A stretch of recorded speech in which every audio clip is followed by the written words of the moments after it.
Tonight, let us wander into the sacred stillness of Japan's ancient forests. Listen closely, and you may hear the gentle whispers of the Shinto spirits who guard the hidden groves between dusk and dawn. The Whispering Path. Deep in the mountains of old Japan, where the modern world had not yet reached and where time moved according to the rhythms of seasons rather than clocks, lay a forest where no axes rang and no footsteps hurried. The villagers who lived in the valley below called it Kami no Mori, the forest of the gods, and they spoke of it in hushed, reverent tones, the way one might speak of a temple or a sacred text. The forest was ancient, far older than the village, older than the memory of the oldest grandmother who sat by her hearth telling stories to wide-eyed children. The trees that grew there, massive cedars and cryptomerias, their trunks wider than 3 men could span with linked arms, had stood for centuries, perhaps millennia, their roots reaching deep into the mountain's bones, their branches stretching toward the sky as though in perpetual prayer. No one cut wood in Kami no Mori. No one hunted its deer or gathered its mushrooms. It was understood, without anyone quite knowing how or when this understanding had begun, that the forest belonged to itself, that it was home to presences older and wiser than human concerns, and that to enter it was not to conquer or claim but to be a guest, to move with respect and humility through a realm that existed beyond the ordinary world. Only the wind dared to speak there, brushing through cedar leaves with a sound like quiet chanting, like prayers whispered in a language that predated words.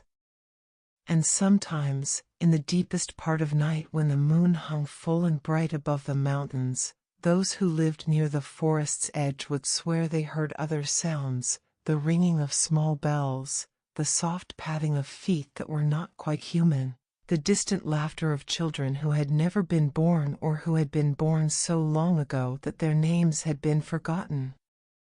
At the forest's entrance, where the cultivated rice fields and neat village paths gave way to untamed wilderness, stood a weathered torii gate. Its red paint had faded to a soft rust color, and moss grew thick on its wooden beams, but it still stood straight and strong, marking the boundary between the human world and the realm of spirits. Beyond the gate, a narrow path led inward, covered in moss so soft and green it seemed to glow with its own inner light, especially under moonlight when the whole forest took on a dreamlike quality. Tonight, the moon was indeed full, hanging in the clear autumn sky like a silver coin, and its light fell through the forest canopy in scattered pools and patches, illuminating the moss-covered path, making it shimmer and beckon as though inviting travelers to follow it into the sacred grove. And tonight, a lone traveler named Haruto stood at that threshold, one hand resting on the weathered wood of the torii gate, his eyes fixed on the glimmering path that disappeared into the darkness beneath the trees. Haruto was a man in his middle years, neither young nor old, his face lined with the weight of responsibilities carried for too long, his eyes tired from sleepless nights and days filled with noise and obligation. He had come from the city, from the endless rush of trains and traffic, from the fluorescent-lit offices and crowded streets, from a life that moved too fast and demanded too much and left no space for silence or stillness or peace.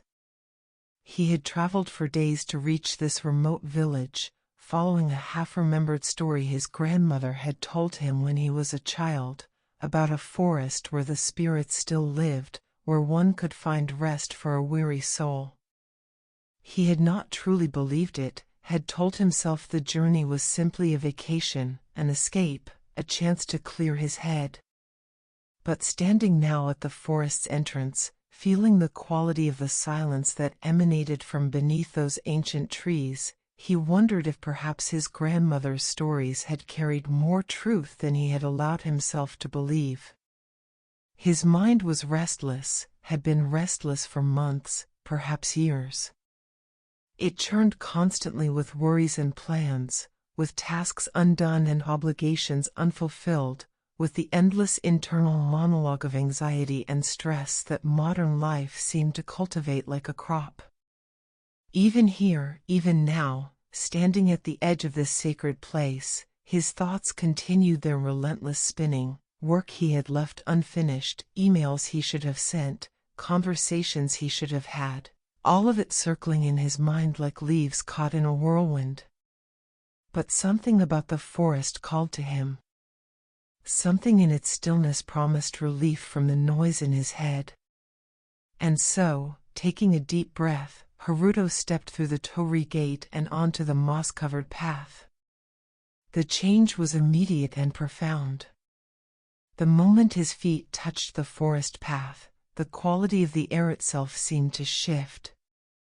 It became cooler, cleaner, carrying scents of cedar and earth and growing things, of moisture and decay and renewal all mixed together. But more than that, the atmosphere felt different, thicker somehow, more present, as though the space within the forest was more real than the space outside it, as though he had stepped from a faded photograph into vivid, living reality. The sounds of the village behind him, a dog barking in the distance, the faint murmur of voices from an open window, faded away until they were gone completely, replaced by the profound quiet of the forest. Not silence exactly, for the forest was alive with subtle sounds, the rustle of leaves, the distant call of a night bird, the soft dripping of water from branches, but a stillness that allowed those small sounds to exist without drowning in the noise that characterized the world beyond. And as Haruto walked deeper along the moss-covered path, he felt something else, something he couldn't quite name or explain. He felt watched. Not in the way that makes the skin crawl with fear or suspicion, but in a way that felt gentle, attentive, as though the forest itself was aware of his presence and was observing him with interest but without judgment. It was as though the trees themselves bowed in greeting, though they did not move. As though every stone and fern and patch of moss acknowledged his passage, welcomed him as a guest, but also quietly assessed him, measuring not his worth or virtue but simply his state of being, his openness, his readiness to receive what the forest might offer. Haruto found his pace slowing without conscious decision. Where normally he walked quickly, efficiently, always moving toward the next destination, here his feet seemed to know that hurrying was inappropriate, perhaps even impossible.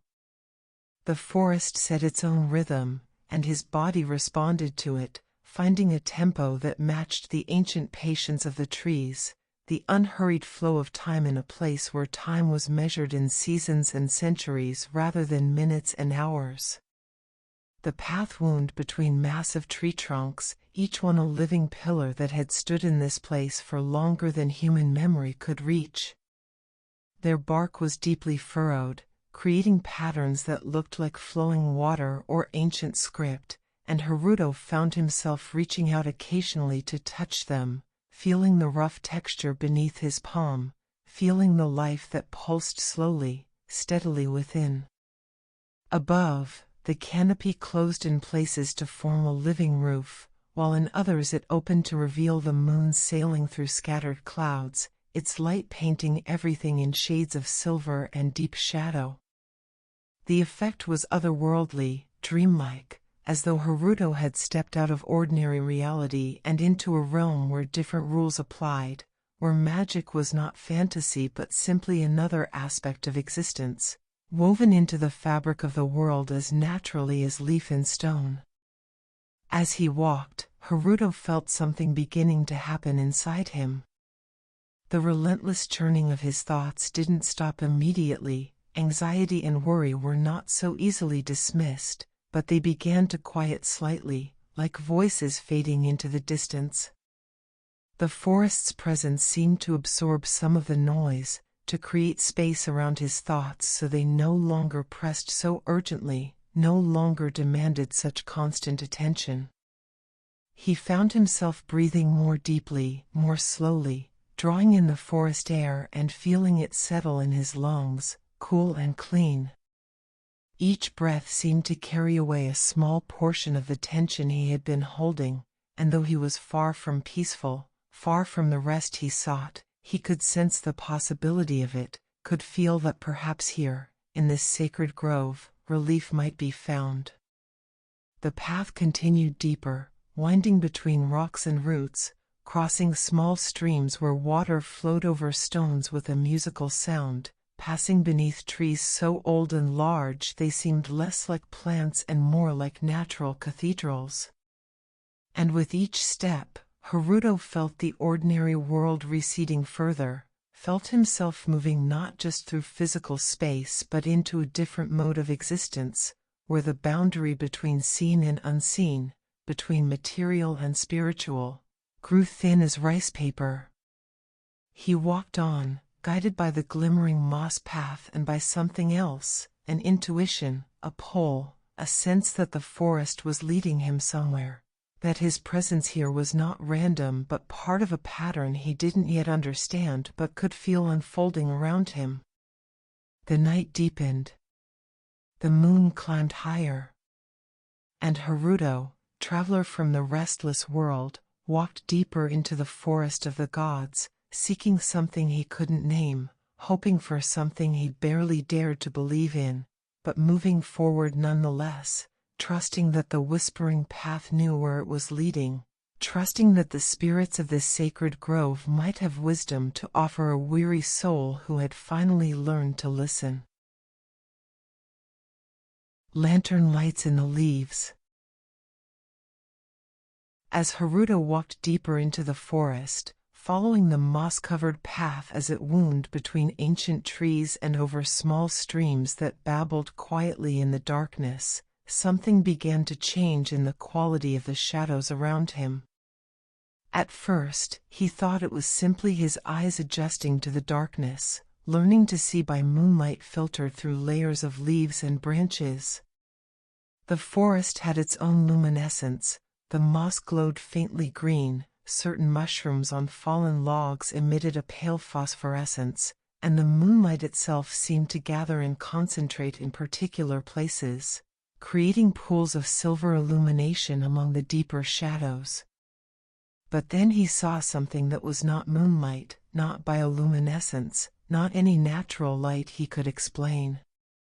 A single point of light, small and round, hovering among the branches of a cedar tree perhaps 20 feet ahead and slightly above the path. Haruto stopped walking, his breath catching slightly. The light was soft, warm, glowing with a gentle radiance that reminded him of paper lanterns lit from within, or fireflies, but steadier, more purposeful. It floated there, swaying slightly as though moved by a breeze he couldn't feel, and its glow illuminated the needles and bark around it with a warm, welcoming light. As he watched, another light appeared, then another. Within moments, dozens of them emerged from the darkness, some near the ground, hovering just above the moss and ferns, others high in the canopy, still others at eye level, drifting slowly between the tree trunks like luminous bubbles floating on invisible currents. They were everywhere suddenly, transforming the forest from a place of dark mystery into something magical, enchanted, like a temple decorated for a festival or a garden prepared for a celebration. The lights moved with lazy grace, never hurrying, never staying completely still, creating patterns that were beautiful without being deliberately arranged, natural yet somehow intentional. Haruto stood transfixed, watching the lights dance and drift. Their glow was warm against his face, and he realized with surprise that he could actually feel the warmth, could sense each light as it passed nearby like a small source of heat, gentle as the warmth from a candle held at arm's length. The light seemed to be leading him, he realized. Where before the moss path had been his only guide, now the floating orbs clustered more thickly ahead, illuminating the way forward with their soft radiance, making it clear which direction he should walk. And as he began moving again, the lights nearest to him seemed to respond, brightening slightly, pulsing with what might have been pleasure or encouragement. He had heard stories, of course. His grandmother had told him about the Haidodama, the spirit lights that wandered forest paths at night, guiding lost travelers, marking places where the boundary between worlds grew thin. In her stories, they were neither good nor evil, but simply part of the natural order of things, souls in transition or spirits on errands of their own, willing to help those who showed proper respect. As a child, he had imagined them as frightening, ghost lights, will-o'-wisps that might lead travelers astray, into danger, into the realm of the dead. But experiencing them now, walking among them in this sacred forest, Haruto felt no fear at all. Instead, he felt welcomed, guided, watched over by gentle presences that meant him no harm and perhaps actively wished him well. The lights moved in patterns that seemed almost choreographed. Some would drift ahead, creating a path of illumination for him to follow.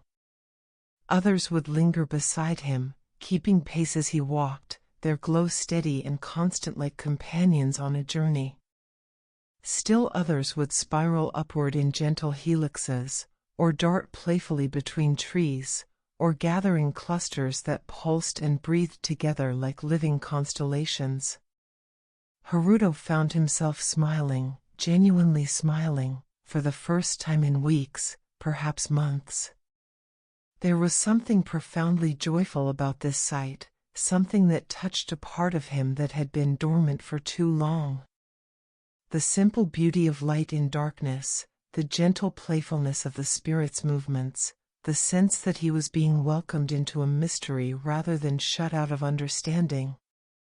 As he walked, following the path illuminated by dozens of floating lights, he became aware of how the forest was responding to their presence. The shadows cast by the lights were not harsh but soft, creating depth without darkness, defining space without creating barriers.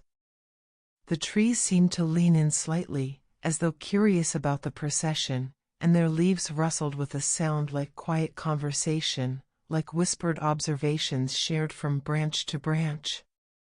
One light drifted particularly close to Haruto, hovering just in front of his face, and he stopped to observe it more carefully. It was perhaps the size of his fist, perfectly spherical, glowing with a warm golden white light that pulsed gently, like breathing or a heartbeat.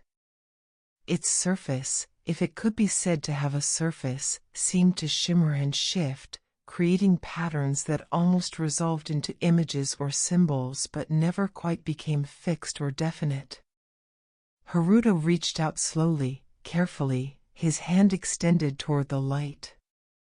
He didn't know if touching it was appropriate or even possible, but something about its proximity felt like an invitation, and he found himself responding to it. The light didn't retreat. Instead, it drifted closer, until it was hovering just above his palm. And when it settled there, weightless, barely touching his skin, Haruto felt a sensation that was part warmth, part tingling energy, part emotion that wasn't quite his own but that flowed into him from the light itself. It was peace. Not the absence of trouble or worry, but a positive quality, an active presence of calm and contentment that the light seemed to carry and share. And with that peace came something else, a sense of being seen, truly seen, not judged or evaluated but simply witnessed and accepted exactly as he was, with all his anxiety and stress and accumulated weariness. The light pulsed once, warmly, then lifted from his palm and drifted away to rejoin the others. But the sensation it had left behind remained, a warmth in his chest, a loosening of tension he hadn't fully realized he was carrying, a sense that something in him that had been tight and closed was beginning, just slightly, to open. The path led him into a small clearing where the canopy opened enough to allow more moonlight through. Here, The floating lights gathered in greater numbers, creating an illumination that was bright enough to see clearly but still soft, still warm, still magical. They swirled and danced in the open space, creating patterns that were mesmerizing to watch, spirals and waves, clusters that formed and dissolved, lines of light that wove between each other like streams of water or trails of smoke. Haruto stood in the center of the clearing, turning slowly to take in the sight from all angles.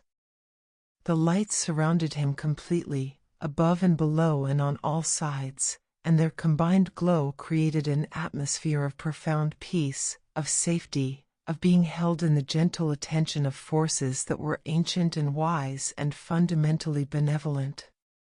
He realized, standing there surrounded by spirit lights in a forest sacred to gods he had stopped believing in years ago, that the tension in his shoulders had eased. The churning in his mind had quieted to a distant murmur rather than a constant roar. His breathing had deepened and slowed until it matched the gentle pulse of the lights around him. Something was happening to him, he understood. Not a dramatic transformation, not a sudden enlightenment, but a gradual softening, a slow releasing of what he had been holding too tightly for too long. The forest, with its ancient patience and its spirit guardians, was working on him in ways that went beyond words or conscious understanding, was beginning to unravel the knots of stress and anxiety that had become so familiar he had forgotten they weren't a natural part of existence. The lights began to move again, flowing out of the clearing in a stream that indicated the path forward. But they moved slowly, giving Haruto time to collect himself, to absorb what had just happened, to prepare for whatever lay ahead on this journey into the heart of the sacred grove. He followed them, stepping back onto the moss-covered path where it continued beyond the clearing. The forest closed around him again, but it felt different now, less mysterious and more welcoming, less unknown and more like a place he was meant to be. The lights continued to guide him, their warm glow illuminating not just the physical path but something in his inner landscape as well, showing him that there was a way forward, that peace was possible, that the noise and stress that had defined his life for so long were not permanent conditions but temporary states that could be released, healed, transformed.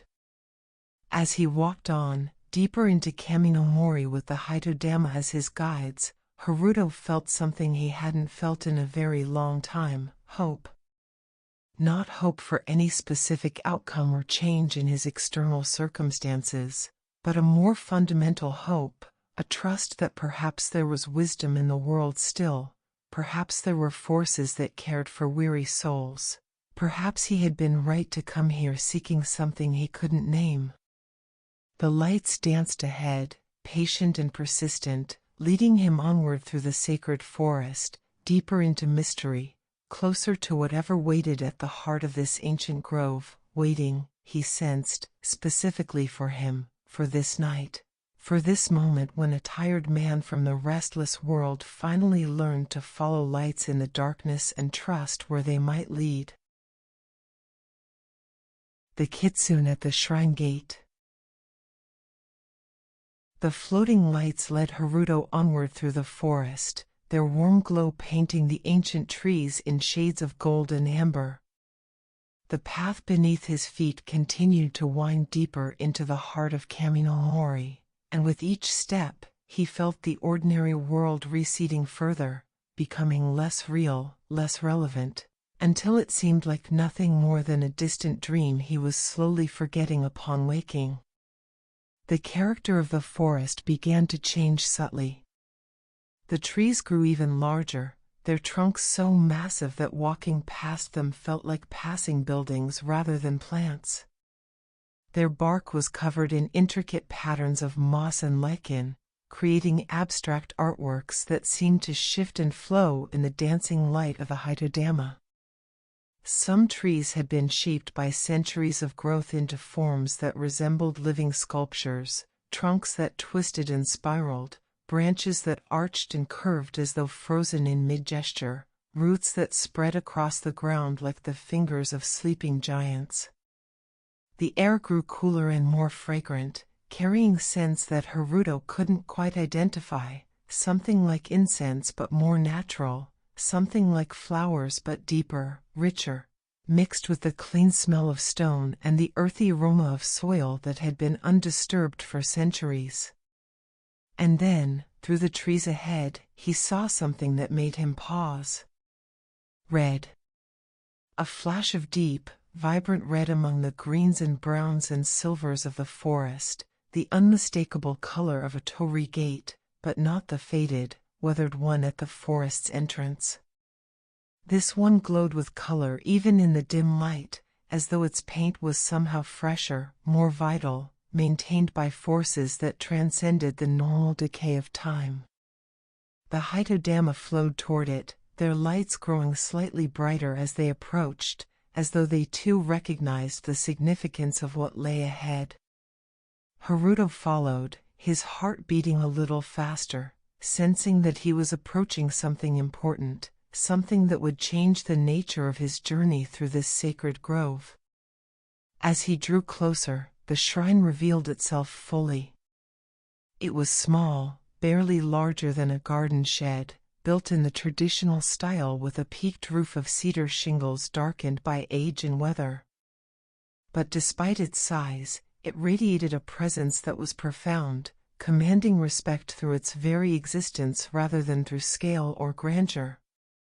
The torii gate that marked its entrance leaned slightly, its pillars no longer quite vertical, as though centuries of standing had tired it. But it still stood strong, still fulfilled its purpose of marking the boundary between the profane and the sacred, still invited those who passed beneath it to prepare their hearts and minds for something beyond the ordinary. Stone lanterns flanked the path leading to the shrine, their bases covered in moss so thick it looked like green velvet. Within some of them, faint lights glowed, not electric bulbs but something else, perhaps oil lamps that burned without being tended, or perhaps the shrine's own way of welcoming visitors, of marking the path for those who came seeking peace or wisdom or simply a moment of connection with something greater than themselves. But what captured Haruto's attention completely, what made him stop in his tracks and hold his breath, was the figure sitting beside the shrine's entrance, perfectly still beneath the leaning torii gate. A fox. But not an ordinary fox. This one was pure white, its fur luminous in the moonlight, seeming to glow with its own subtle radiance. And it was large, larger than any fox Haruto had ever seen, nearly the size of a wolf, with a presence that was simultaneously wild and dignified, fierce and gentle. Most striking of all were its tails. Not one, but many, Haruto counted quickly, 7 tails, each one thick and luxurious, curled around the fox's paws in an elegant arrangement that suggested both comfort and careful composition, as though the fox had positioned itself precisely, deliberately, for this moment. A kitsune. A fox spirit. A messenger of the kami, the gods who dwelt in sacred places and watched over the natural world. Haruto had heard stories of kitsune all his life. They were woven through Japanese folklore as thoroughly as threads through fabric. They were tricksters in some tales, benevolent guardians in others, sometimes dangerous, sometimes helpful, always powerful, always wise, always worthy of respect. The number of tails indicated age and power, his grandmother had told him, and a fox with 7 tails was ancient indeed, possessed of knowledge and abilities far beyond mortal understanding. The kitsune's eyes were golden, luminous, catching the light of the Hitodama and reflecting it back in a way that made them seem to glow from within. Those eyes watched Haruto with an expression that was difficult to read, either hostile nor welcoming, either judgmental nor accepting, but simply observant, assessing, taking his measure with the patient attention of a being that existed outside the hurried timeframes of human life. Haruto stood frozen, uncertain what to do. Should he bow? Speak? Turn back? The stories were full of warnings about Kitsune, about how they tested humans, how they could be dangerous if disrespected but generous if properly honored. But the stories were also contradictory, offering no clear guidance about the right way to behave when faced with such a creature in reality rather than in tale. The fox continued to watch him, unmoving except for the very tips of its tails, which swayed slowly, rhythmically, like reeds in a gentle current. The Hitodama had settled around the shrine, their lights creating a soft glow that illuminated the scene like a stage set for some ancient ceremony. Finally, acting on instinct rather than knowledge, Haruto bowed.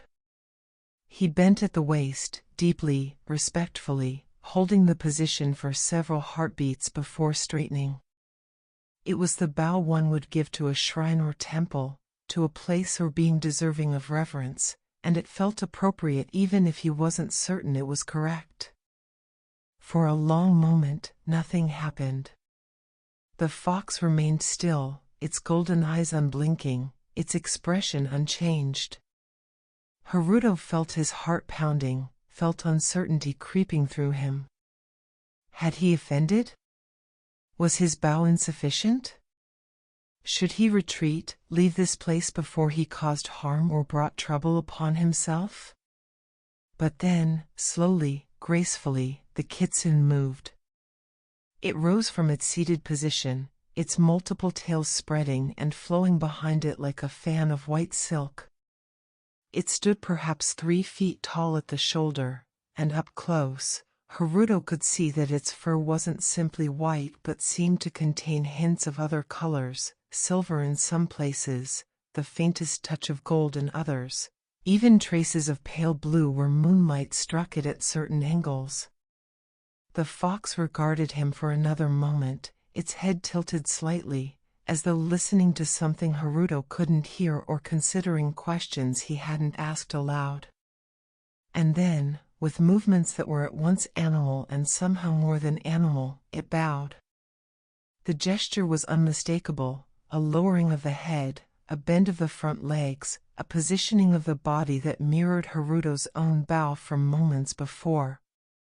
It was acknowledgement, acceptance, welcome.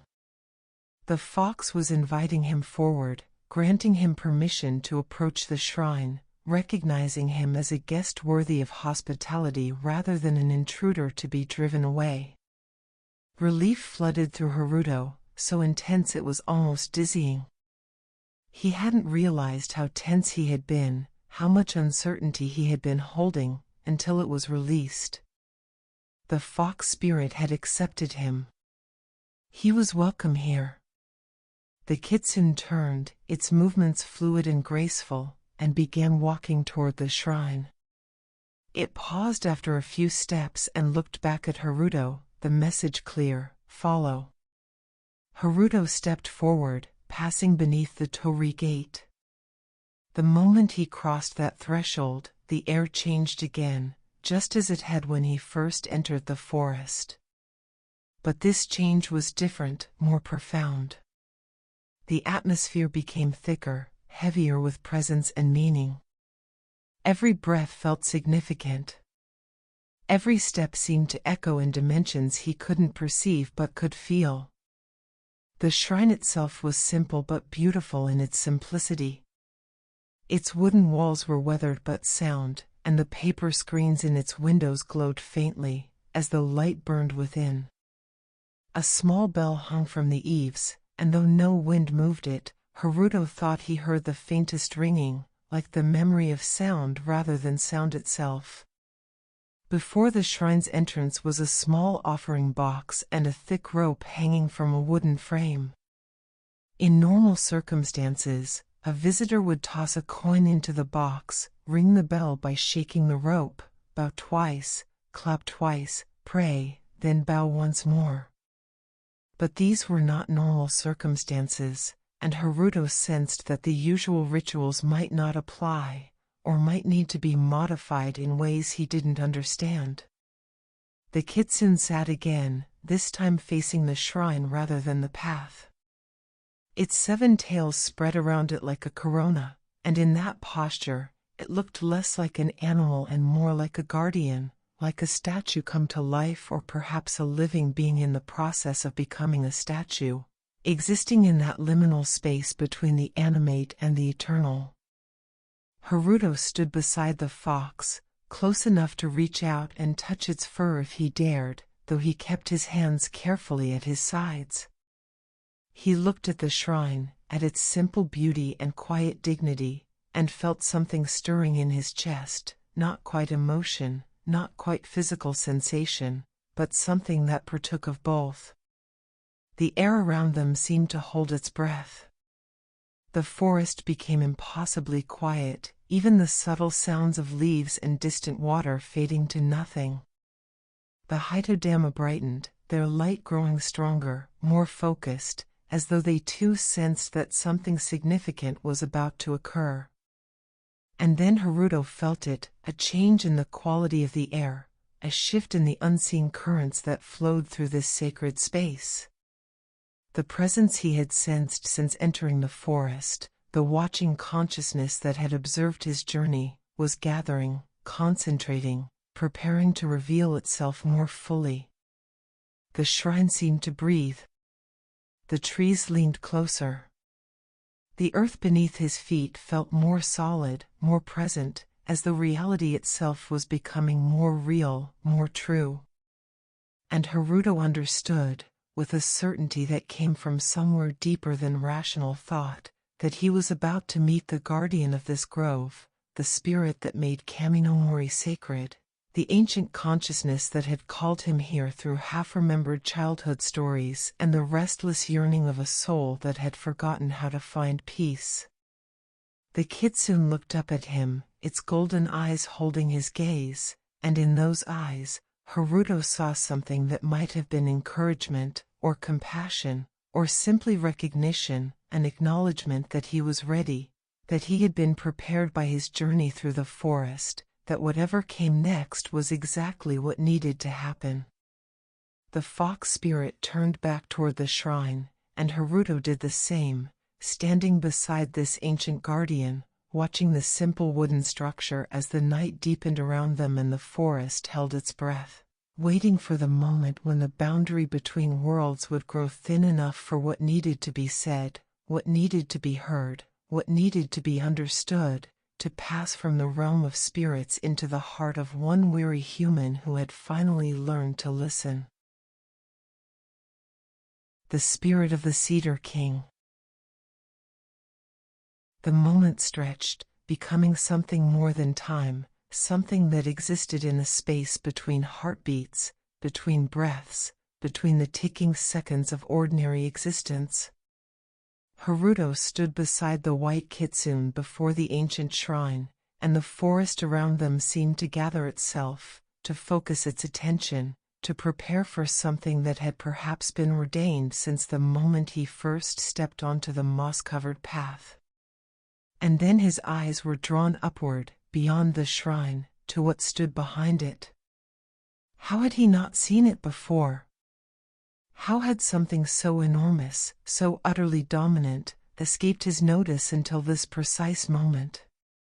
Behind the shrine, rising from the earth like a living mountain, stood a tree that defied comprehension. Its trunk was so massive that calling it a trunk seemed inadequate. It was a wall of living wood, a cliff face of bark and grain, wider than the shrine itself, wider than any building Haruto had seen in the village. Its surface was deeply furrowed with patterns that looked like flowing water frozen mid-cascade, like carved calligraphy written by the hand of time itself, like the records of centuries written in wood and growth and patient endurance. The tree rose impossibly high, its lower branches beginning perhaps 50 feet above the ground, spreading outward to create a canopy that covered not just the shrine but the entire clearing, creating a living ceiling that filtered moonlight into patterns of silver and shadow. Higher still, the trunk continued, disappearing into the darkness above, and Haruto had the dizzying sense that if he could see all the way to its top, he might find it reaching beyond the sky itself, touching realms that existed above the ordinary world.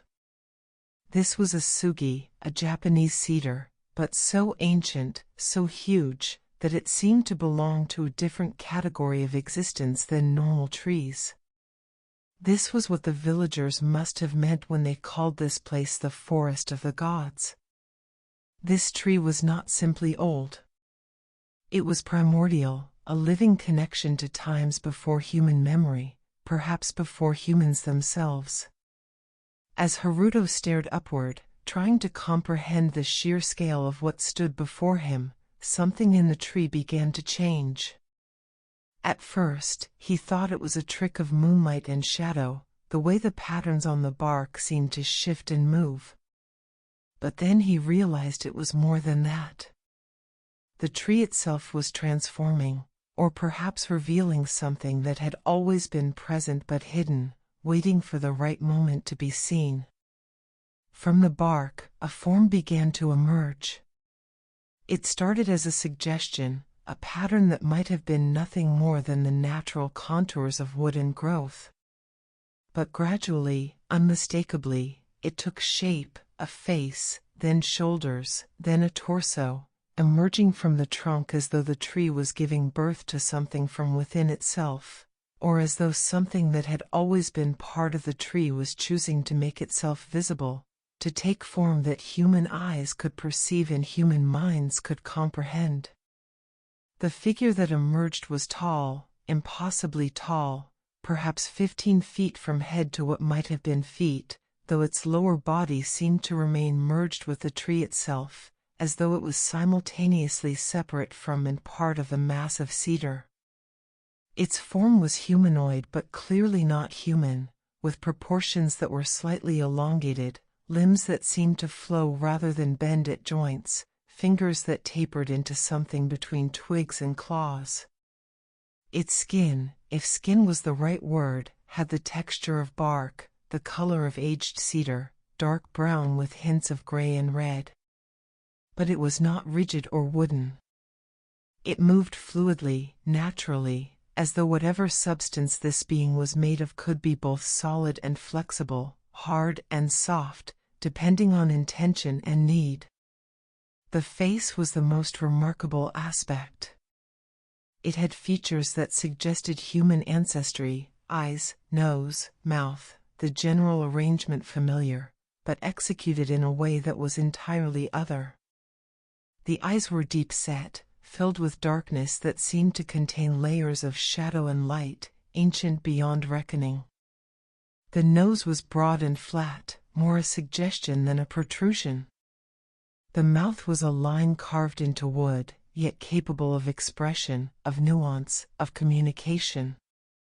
And from the head, instead of hair, grew what might have been small branches or perhaps antlers, organic extensions that reached upward and outward, creating a crown that connected the being's head to the canopy above, making it clear that this entity was not separate from the tree but was the tree, was the consciousness and will and awareness of this ancient cedar given form and voice. The Cedar King. The guardian spirit of Kami no Mori. The kami that made this forest sacred. Haruto felt his knees weaken. His breath caught in his throat. He had come to this forest seeking peace, perhaps seeking something to believe in, but he had not truly expected this, had not imagined that the stories were so literally true, that spirits were not metaphors or symbols but real, present, capable of standing before him in forms that bridged the gap between plant and consciousness, between nature and something that thought and felt and knew. Beside him, the Kitsune bowed deeply, its 7 tails spreading across the ground in a gesture of profound respect.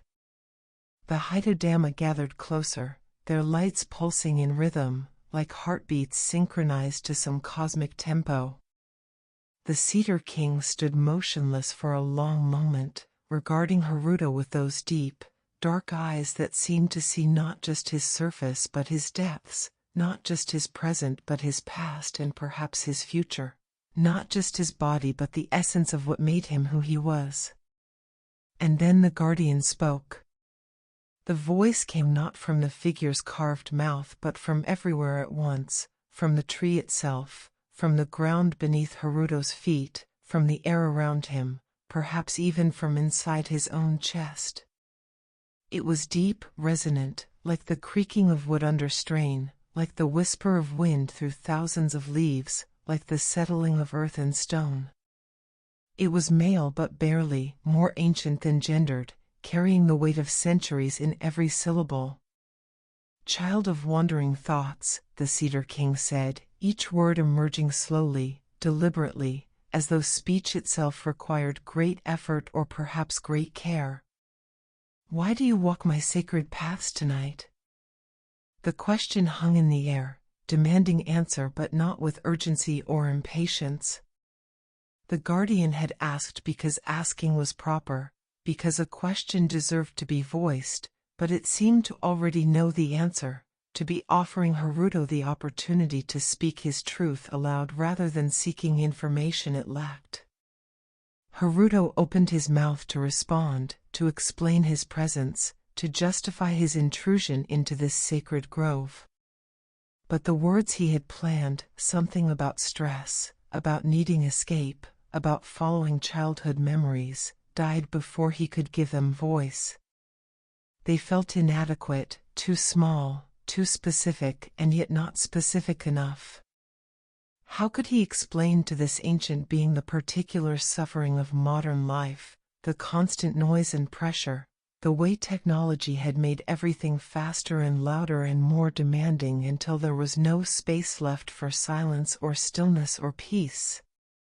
How could he make understood the peculiar loneliness of being constantly connected yet profoundly isolated, the exhaustion that came from being always available, always responsive, always performing? And yet, looking into those ancient eyes, Haruto sensed that explanation might not be necessary.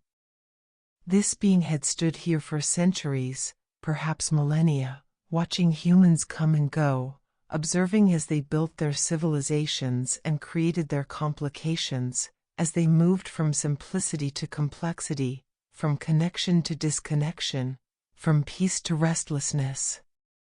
The Cedar King knew. Perhaps not the specific details of Haruto's life, but the essential pattern, the fundamental wound. Humans had lost something, and they came to places like this seeking to find it again, even when they couldn't name what had been lost. So instead of explanation, Haruto did something he had not done in longer than he could remember. He let go. He didn't answer with words. Instead, he simply opened himself, dropped the defenses he had been carrying, released the need to explain or justify or make sense. And in that opening, everything he had been holding came pouring out, not as speech but as pure feeling, pure emotion, pure truth.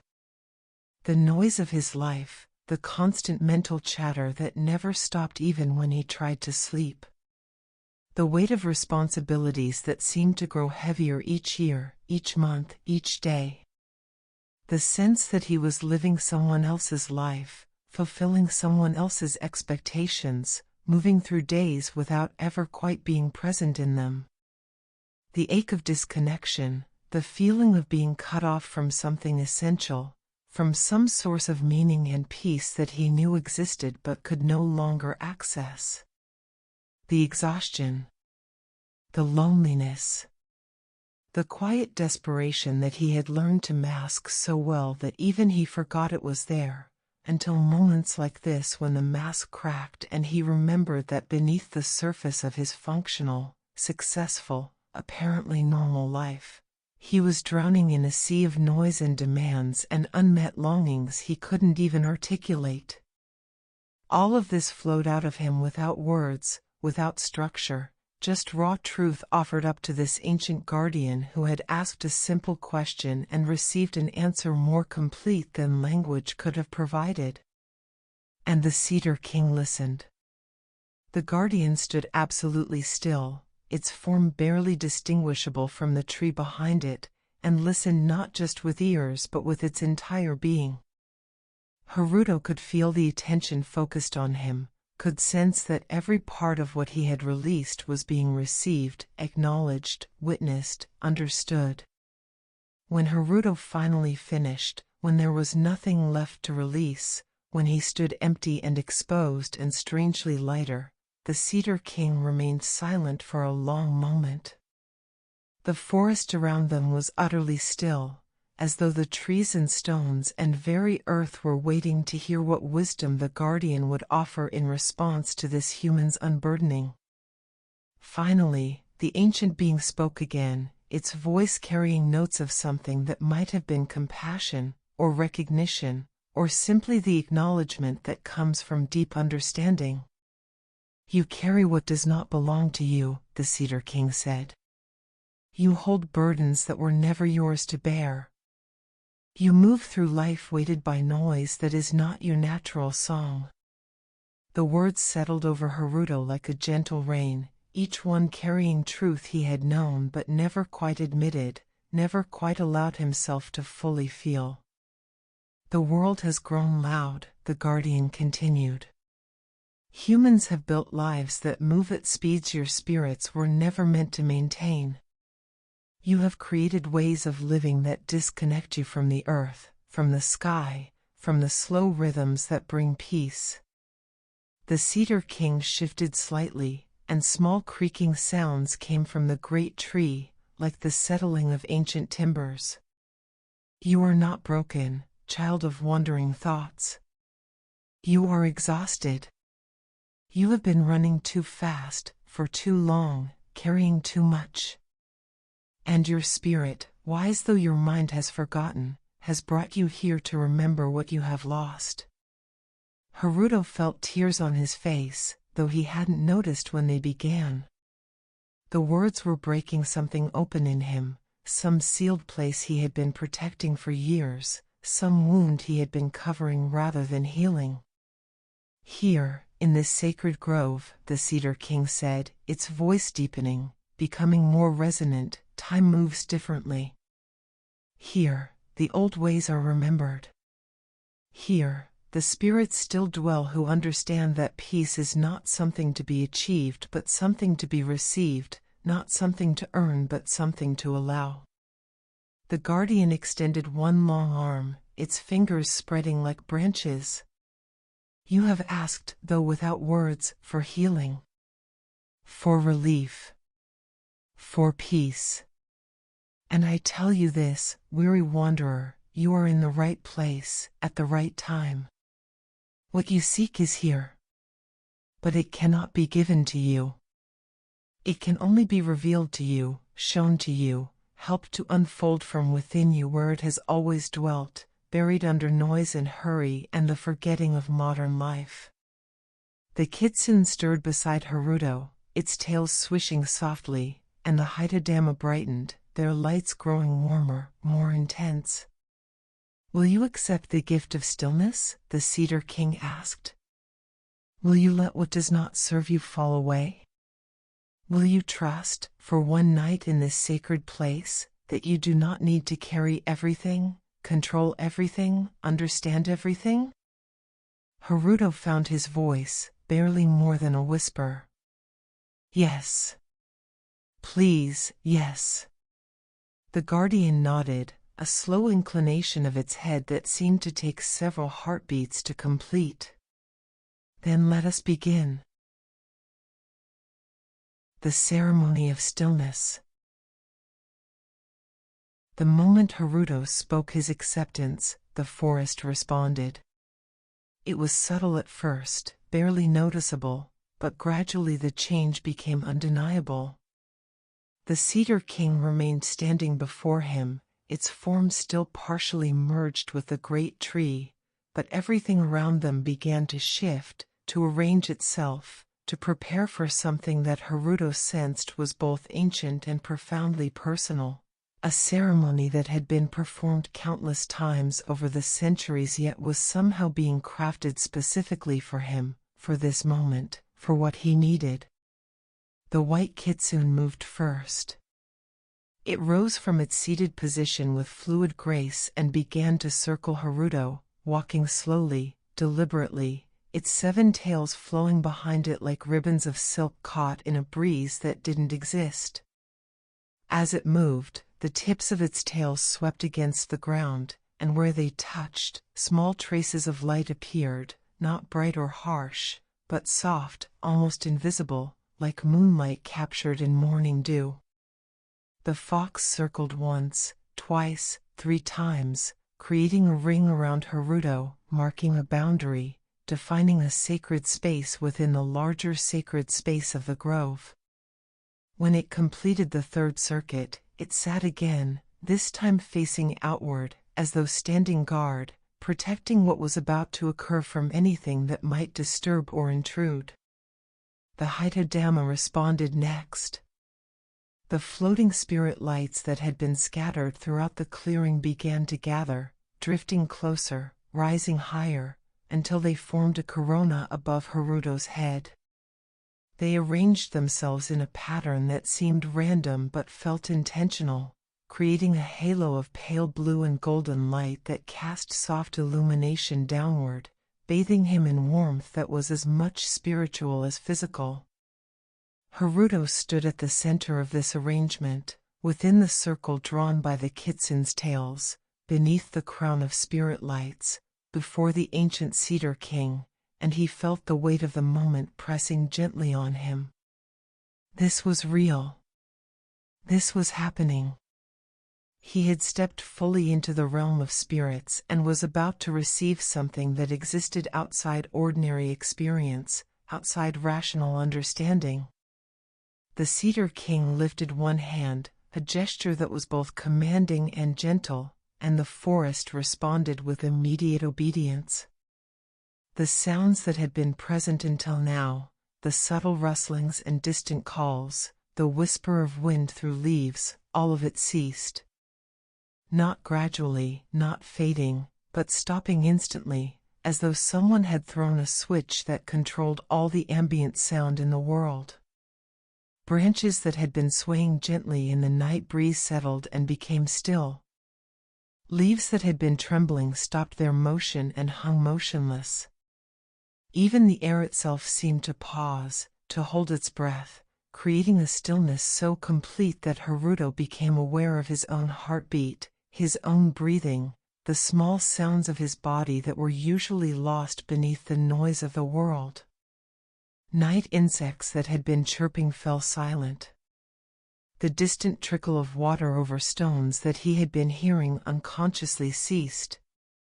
Even the wind, which had been a constant presence since he entered the forest, died away completely, leaving the air perfectly calm, perfectly undisturbed.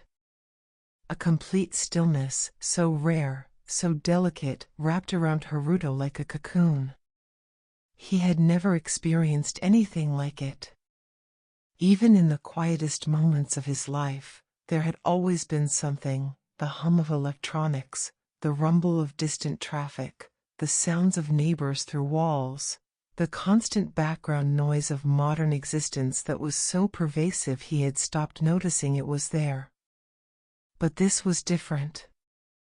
This was the absence not just of human noise but of all noise, a silence so profound it had texture and weight and presence. In that silence, Haruto could hear things he had never heard before. The slow movement of sap within the great cedar tree, like blood flowing through vast wooden veins. The almost imperceptible settling of stones beneath the earth, making infinitesimal adjustments under the weight of centuries. The patient breathing of the forest itself, so slow that each inhalation took minutes, each exhalation an eternity.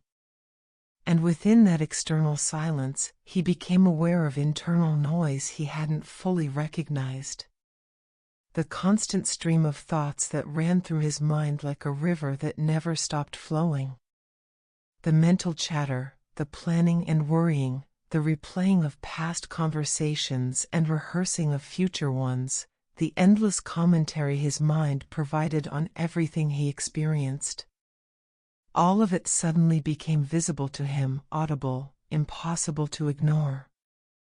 And he realized, with a shock of recognition, how much of his mental energy was consumed by this noise, how little space it left for anything else, for peace, for presence, for simply being rather than constantly thinking about being. The Cedar King watched him with those ancient eyes, and Haruto had the sense that the guardian was giving him time, allowing him to fully recognize what he was experiencing, to understand the difference between the external stillness the forest had created and the internal noise he still carried. Then, slowly, the Cedar King spoke again, its voice barely more than a whisper but carrying perfectly in the profound silence. "Let what does not belong to you fall away." The words were simple, but they carried power, intention, something that went beyond their literal meaning. They were not just a suggestion but an invitation, an opening, a permission to release what he had been holding. Haruto closed his eyes, not because he was told to but because it felt right, because in the darkness behind his eyelids he could focus more completely on what was happening inside him. And as he stood there, wrapped in stillness, crowned with spirit light, guarded by the white fox, watched over by the ancient cedar guardian, something began to shift. The thoughts in his mind, which had been running their constant circuit, began to slow. Not because he was trying to stop them, he had tried that before, countless times, attempting meditation or mindfulness with limited success, but because the stillness around him was seeping inward, infiltrating his internal landscape, teaching his mind a different way of being. The worries that had felt so urgent, so demanding of attention, began to loosen their grip. The work deadlines, the unanswered emails, the complicated relationships, the financial concerns, the future anxieties, all of it started to feel less solid, less real, as though these things were not fundamental truths but temporary conditions, patterns of thought rather than inescapable realities. And as the noise quieted, space opened up inside him. Space he hadn't known existed, space that had been there all along but completely filled with the constant churning of thought and worry and planning. Now, as that churning slowed, he could feel the spaciousness, could sense that there was room inside him for something other than stress and strain. Peace began to emerge.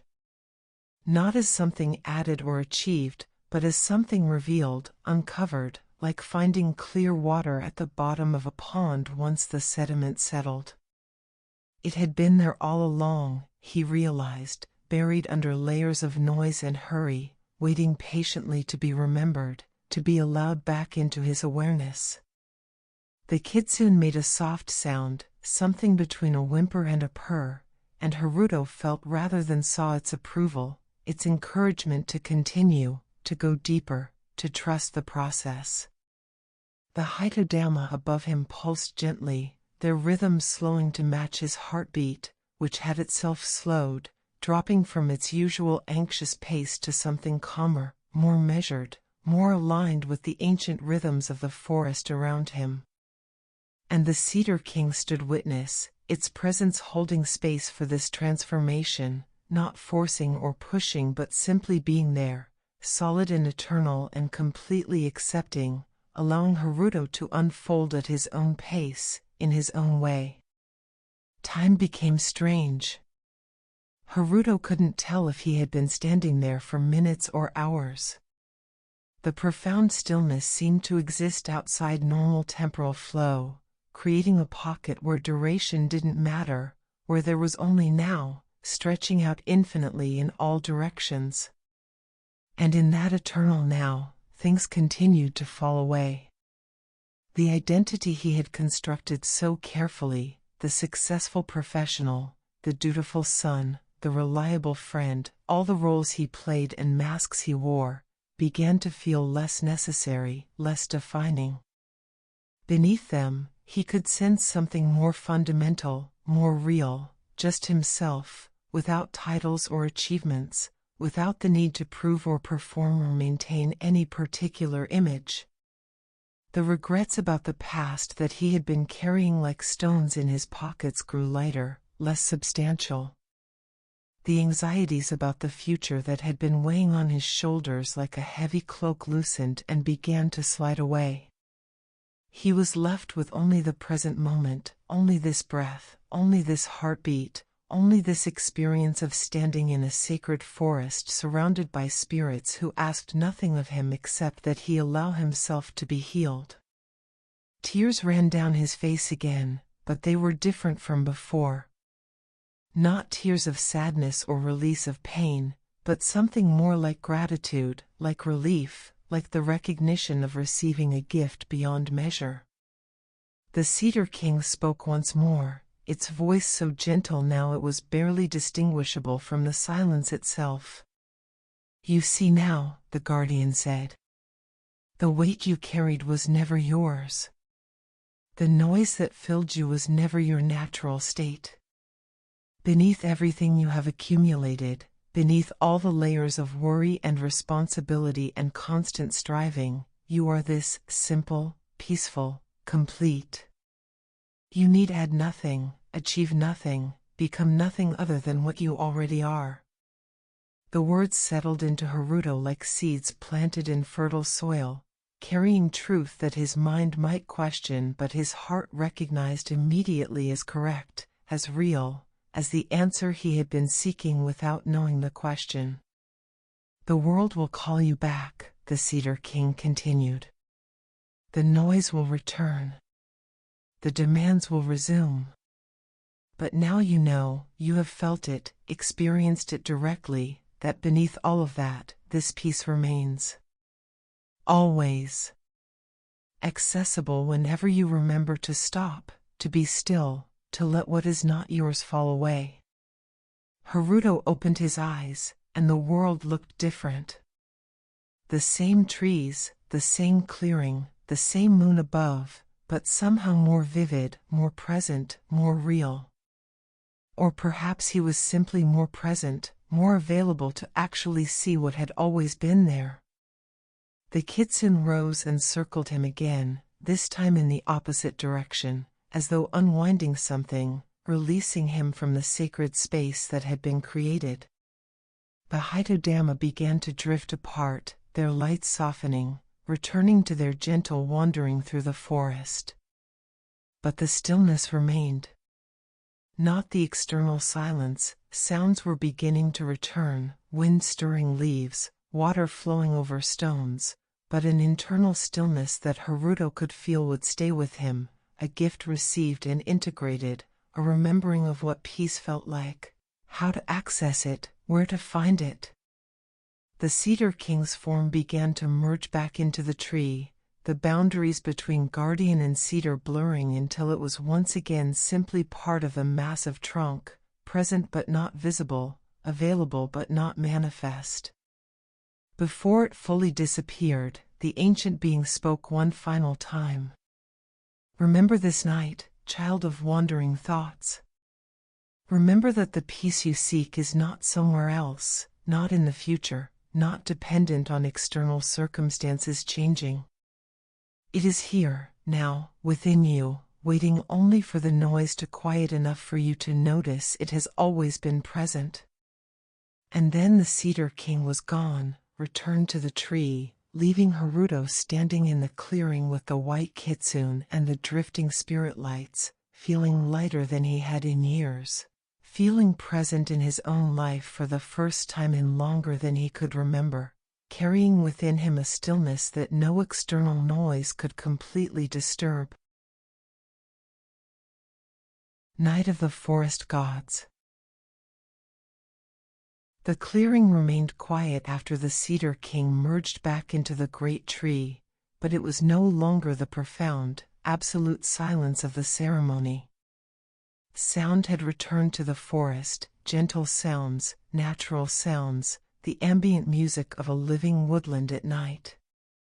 But to Haruto's transformed awareness, even these sounds felt different, less like noise and more like conversation, like the forest speaking in its own language, telling stories in rustles and whispers and distant calls. He stood still, not quite ready to move, not wanting to break the spell of what had just happened. The Kitsune sat nearby, its golden eyes watching him with what seemed like patient approval, its 7 tails arranged around it in a posture that suggested contentment, satisfaction with how the ceremony had unfolded. And then, gradually, Haruto became aware that he and the fox spirit were no longer alone. At first, it was just a sense of presence, of more consciousness gathering in the clearing, drawn perhaps by the ceremony that had just concluded or simply emerging now that the moment for their appearance had arrived. The Haidodama that had been drifting apart began to gather again, but this time they arranged themselves differently, spreading throughout the clearing rather than focusing on a single point, creating an even illumination that revealed what had been hidden in shadows. A soft sound came from above, not threatening, but commanding attention. Haruto looked up and saw, perched on a low branch of the great cedar, an owl that was unlike any owl he had ever seen. It was large, nearly 3 feet tall, and its feathers shimmered with an otherworldly quality, catching moonlight and the glow of the Haidodama and reflecting it back in shades of silver and pearl and the palest blue. The owl's eyes were enormous, even for its kind, and they fixed on Haruto with an intelligence that was clearly more than animal. This was another spirit, he understood, another guardian of the sacred grove, taking a form that was familiar yet enhanced, natural yet magical.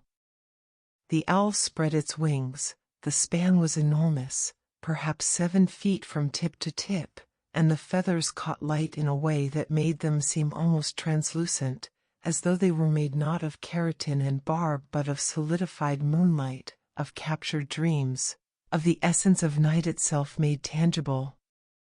Then, from the undergrowth at the clearing's edge, came another sound, a deep, warm humming, rhythmic and musical, like someone singing a wordless tune that had existed since before language was invented. A figure emerged from between the ferns and moss-covered rocks, and Haruto recognized it from stories his grandmother had told, a tanuki, the magical raccoon dog of Japanese folklore.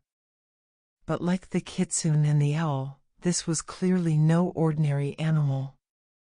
It was rotund, larger than a natural tanuki should be, with fur that seemed to shift colors depending on how the light struck it, sometimes brown, sometimes gray, sometimes almost golden. Its eyes sparkled with mischief and wisdom combined, and it wore something around its neck, a small collar from which hung tiny bells that chimed softly with each movement. The tanuki waddled into the clearing with a gait that was simultaneously comical and dignified, and when it reached a spot near the shrine, it sat down with a satisfied grunt, as though claiming its place for whatever was about to occur. It looked at Haruto and, in a gesture that was startlingly human, nodded in greeting, its expression conveying welcome and a sort of amused approval. More movement caught Haruto's attention. Along the roots of the great cedar tree, small flames began to appear, not destructive fire but foxfire, the magical flame that burned without consuming, that gave light without heat unless it chose to, that existed as much as spirit as it was physical phenomenon. The flames danced along the gnarled roots, sometimes separating into individual points of light that would dart away into the darkness before returning, sometimes joining together into larger illuminations that cast everything in warm, golden light. They moved with purpose and playfulness, creating patterns that were beautiful to watch, weaving through the clearing in designs that seemed almost choreographed. And with the foxfire came more presences. Haruto couldn't see them all clearly. Some remained as suggestions in the shadows, as movements glimpsed from the corner of his eye, as the sense of being watched by friendly eyes from hidden places. But he knew they were there, forest spirits of various kinds, kami of different aspects, creatures that existed in the liminal space between the physical and spiritual worlds. Some might have been Kodama, the tree spirits that his grandmother had told him lived in ancient forests. Others could have been different types of yokai, the supernatural beings that populated Japanese folklore, not evil or dangerous but simply other, existing according to rules different from those that governed human life. The clearing was filling with presence, with consciousness, with the gathered awareness of beings who had chosen to reveal themselves, to participate in something that Haruto was only beginning to understand was a rare gift, a special occasion, a celebration that was being held in his honor. The white kitsune stood and moved to the center of the clearing, and the other spirits seemed to respond to its movement, arranging themselves in a loose circle around the space. The owl shifted on its branch, settling into a position from which it could observe everything. The tanuki stopped its humming and watched with bright, attentive eyes. The foxfire gathered along the edges of the circle, creating a boundary of living light. And the Haidodama rose higher, spreading themselves across the entire clearing, creating a canopy of gentle illumination that made everything visible while somehow enhancing rather than diminishing the sense of magic, of otherness, of being in a space that existed outside ordinary reality. Haruto stood at what seemed to be the center of this arrangement, and he realized with a mixture of awe and humility that this gathering was for him. These ancient spirits, these guardians of the sacred grove, were performing something, a ritual, a celebration, a ceremony dedicated to acknowledging what had happened during his meeting with the Cedar King, to honoring the healing he had received, to blessing his return to the world beyond the forest. The kitsune began to move, walking in a slow circle around Haruto, its steps measured and graceful. As it moved, it began to glow, faintly at first, then more brightly, until its white fur seemed to emit its own light, adding to the illumination provided by the Haidodama and foxfire. The tanuki joined in, moving in the opposite direction, its bells chiming softly in rhythm with its steps. And though its movement was less graceful than the fox's, more of a rolling waddle, there was dignity in it, and the sound of the bells created a melody that seemed to resonate with something deep in Haruto's chest, something that responded to the ancient music with recognition and joy. The owl spread its wings again and began to hoot, not the sharp, alarming calls that owls sometimes made, but a deeper, more musical sound, almost like singing, like notes played on a wooden flute. The sound carried across the clearing and seemed to be answered by other night birds in the distance, creating a chorus that wove together into something that was part nature and part symphony. And the forest itself joined in. The trees began to sway gently despite the lack of wind, their branches moving in rhythm with the circling spirits, their leaves creating a susurrus that was like whispered prayer or ancient chant. The foxfire danced more energetically, leaping and swirling, creating patterns of light that were mesmerizing to watch. Even the stones and earth seemed to participate, vibrating at a frequency just barely perceptible, adding a deep bass note to the overall composition. Haruto watched, transfixed, as the ceremony unfolded around him. It was like nothing he had ever experienced, like nothing he could have imagined. This was not performance or show, this was genuine ritual, authentic magic, the kind of thing that people in the modern world had forgotten was possible, had convinced themselves was merely superstition or metaphor. But here, in this sacred grove, with these ancient spirits, it was undeniably real. The magic was palpable, physical, something he could see and hear and feel vibrating through his body. And more than that, he could feel its effect, could sense what it was doing not just around him but within him. The ceremony was sealing something, he realized. The healing he had received during his encounter with the Cedar King was being set, being integrated, being woven into his being in a way that would make it permanent, accessible, impossible to completely forget even when he returned to the noise and hurry of his ordinary life. Each circuit the Kitsune made around him felt like another thread being woven, another layer of protection being added, another reinforcement of the peace he had found. The Tanuki's bells chimed at intervals that seemed to resonate with his heartbeat, synchronizing, creating a connection between his internal rhythm and the eternal rhythms of the forest. The owl's song was teaching him something, though he couldn't have said what, planting knowledge that existed below language, that would emerge when needed without conscious summoning. The gathering of spirits, both visible and hidden, created a field of benevolent attention, of collective care, that surrounded Haruto like a cocoon. He felt held, supported, blessed by forces far older and wiser than himself, forces that asked nothing in return except that he remember this moment, that he carry forward what he had learned, that he share the peace he had received in whatever ways his life made possible. Gradually, the intensity of the ceremony began to ease. The Kitsune's circles grew slower, then stopped as the fox returned to its original position. The Tanuki's movement ceased, and it sat again with a satisfied expression. The owl's song faded to silence as the great bird tucked its wings and settled into stillness. The foxfire diminished from dancing flames to gentle points of light that flickered peacefully along the cedar's roots. But the presence remained. All the spirits who had gathered stayed present, watching, waiting, their attention still focused on Haruto but with less intensity now, more like friends sitting together in comfortable companionship rather than participants in active ritual. And in that quieter space, Haruto felt a profound gratitude welling up inside him. These beings, these kami and yokai and nature spirits, had given him an extraordinary gift.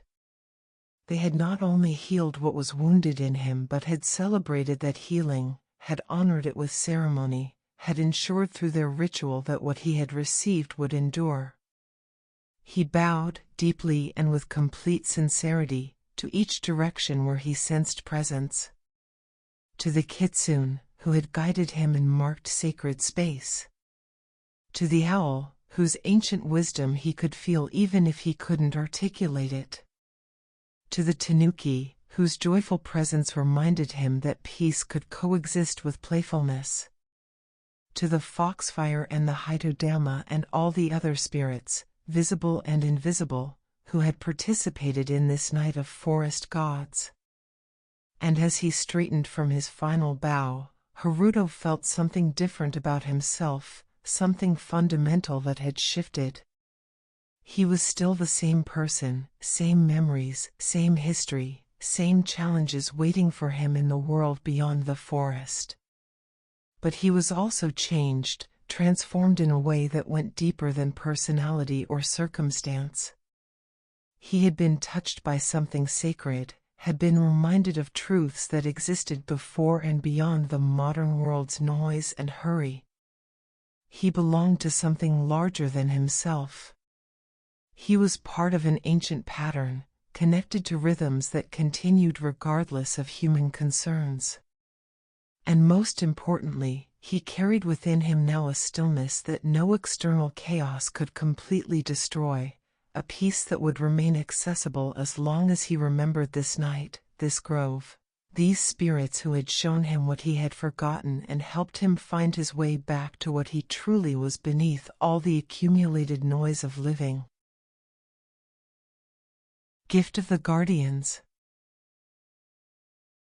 The ceremony had concluded, and the clearing settled into a peaceful quiet that was neither the profound silence of the ritual with the Cedar King nor the ordinary sounds of a forest at night, but something in between, a contemplative stillness, as though the grove itself was resting after great effort, satisfied with what had been accomplished. The gathered spirits began to disperse slowly, without hurry or abruptness. The tanuki rose with a grunt and a stretch, its bells chiming softly one final time before it waddled back into the undergrowth, disappearing between ferns with a final glance at Haruto that seemed to convey both farewell and benediction. The owl on its branch ruffled its shimmering feathers, fixed Haruto with one last penetrating gaze that seemed to see through time itself, then spread its magnificent wings and lifted off silently, disappearing into the canopy above. The foxfire dimmed gradually, the dancing flames settling into gentle embers that glowed along the roots of the great cedar before fading entirely, leaving only the memory of their warm light. The other presences, the ones Haruto had sensed more than seen, the kodama and various kami that had gathered at the edges of perception, slipped away like dreams upon waking, present one moment and gone the next, leaving behind only the feeling that they had been there, that their presence had mattered. Soon, only the Hitodama remained, floating lazily through the clearing, and the white Kitsune, who sat near the shrine watching Haruto with those ancient golden eyes that reflected the spirit lights like captured stars. Haruto stood quietly, letting the moment settle into his memory, knowing somehow that this was important, that he needed to hold on to this feeling, this experience, so he could access it later when the world tried to convince him it had never happened, that it had been merely exhaustion or imagination or wishful thinking. The Kitsune stirred, rising gracefully to all 4 feet, and began to approach Haruto. Its movement was unhurried, elegant, each step deliberate and purposeful.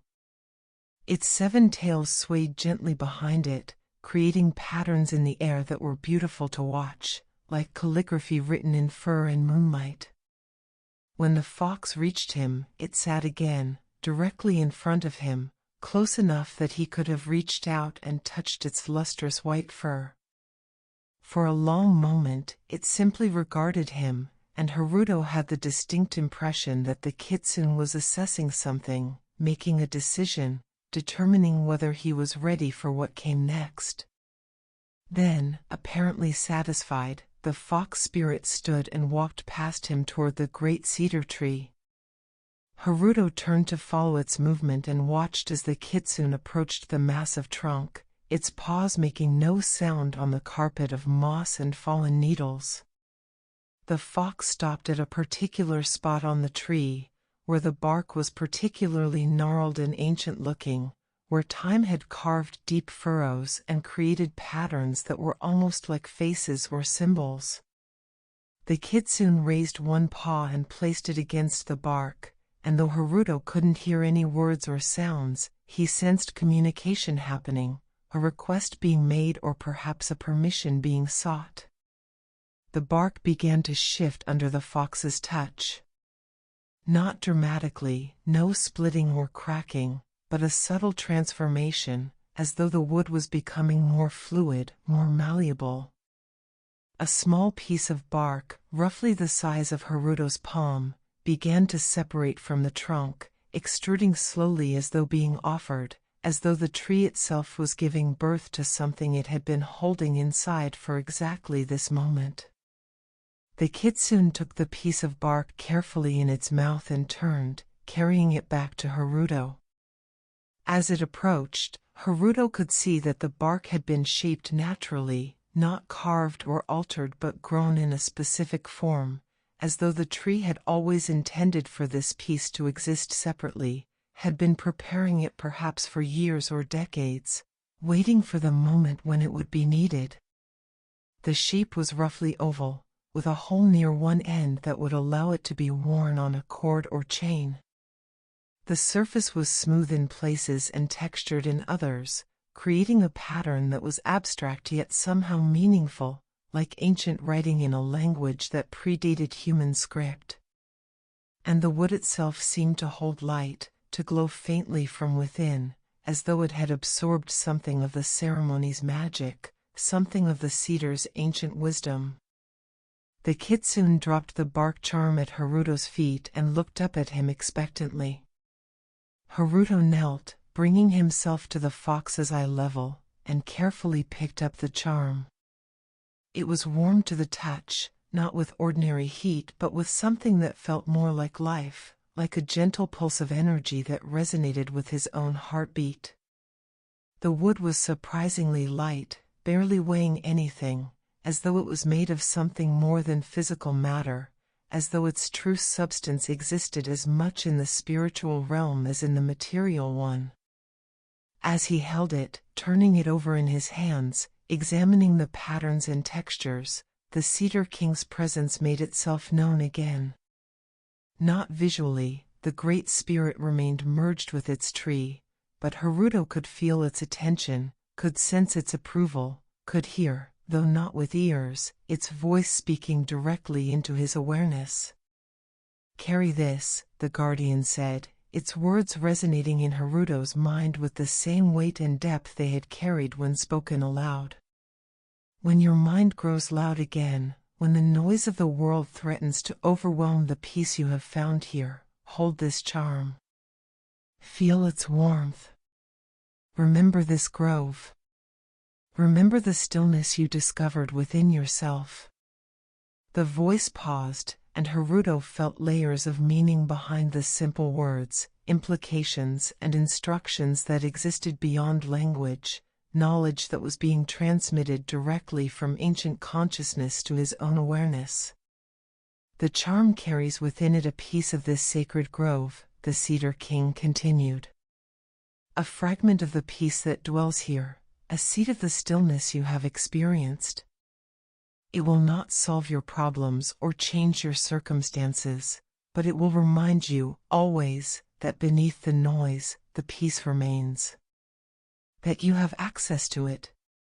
That you need only stop, breathe, and remember." The presence faded slightly, though didn't disappear entirely, leaving Haruto kneeling with the charm in his hands, feeling its significance, understanding that this was more than a souvenir or token. This was a gift of profound importance, a connection that would remain between him and this sacred place, a lifeline he could grasp when the world threatened to pull him back into the chaos he had been living in. The Kitsune watched him with those golden eyes, and then, in a gesture that was unmistakably affectionate, it leaned forward and gently nudged Haruto's hand with its nose. The touch was warm, soft, carrying reassurance and encouragement. The fox spirit was telling him, in its own way, that he would be all right, that the healing he had received was real and lasting, that he had been changed in ways that would endure. Haruto felt his throat tighten with emotion. These ancient beings, the Cedar King, the Kitsune, all the spirits who had gathered, had given him more than he had known he needed, more than he could have asked for even if he had possessed the words. They had seen him completely, had witnessed his suffering without judgment, had offered healing freely and without condition, asking nothing in return except that he remember and, perhaps, share what he had learned in whatever ways his life made possible. He bowed to the Kitsune, low and with deep sincerity, holding the position long enough to convey the depth of his gratitude. When he straightened, the fox bowed in return, a graceful inclination of its head and shoulders that acknowledged his thanks and released him from any sense of obligation or debt. Then the Kitsune stood and turned, walking back toward the shrine. But instead of stopping at the building, it continued past it, moving toward the edge of the clearing where the moss-covered path emerged from between the trees. There, it paused and looked back at Haruto, its meaning clear. It was time to leave the grove, time to begin the journey back to the ordinary world. But not alone. The Kitsune would guide him, would accompany him as far as was appropriate, would ensure that he found his way safely out of the sacred forest and back to the village, back to the life he had left behind when he stepped through the torii gate at the forest's entrance. Haruto stood, cradling the cedar charm carefully in both hands. He looked around the clearing one final time, taking it all in, the massive tree with its intricate bark patterns, the small shrine that marked this sacred space, the moss and stones and ferns that carpeted the ground, the Haidodama still floating gently through the air casting their soft glow. He wanted to remember everything, to capture this moment so completely that no amount of time or distance could diminish it. And as he stood there, breathing in the cool forest air, feeling the lingering peace of the ceremony, holding the warm charm against his chest, he made a silent promise to himself and to the spirits who had blessed him. He would remember.